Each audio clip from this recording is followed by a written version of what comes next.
محمد امین. این داستان حجرالاسود.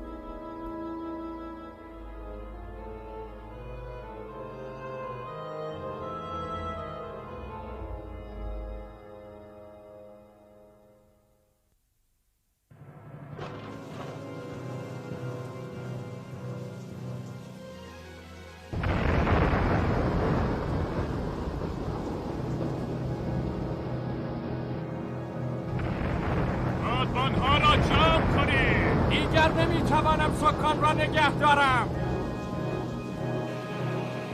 بارها را محکم ببندید.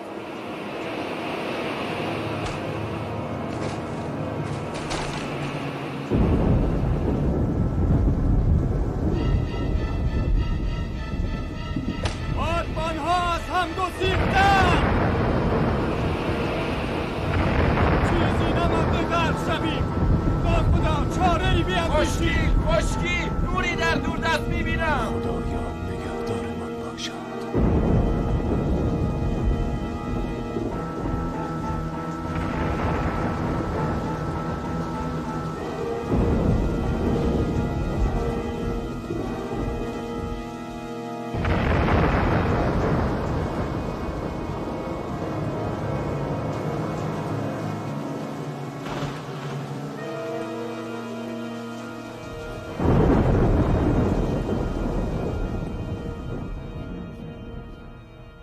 چه اتفاق شومی!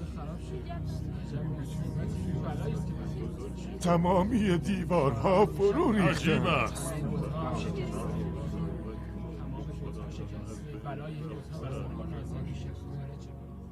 اکنون چه باید کرد شیخ ابوطالب؟ باید فکری اساسی کرد. غروب آفتاب تمامی سران قریش را در دارالندوه جمع می‌کنیم تا تصمیمی بگیریم. جوان نزدیکتر بیا. بله ای شیخ بفرمایید. برو و تمامی سران را بگو امروز در دارالندوه جمع شوند تا تصمیمی بگیریم. به روی چشم.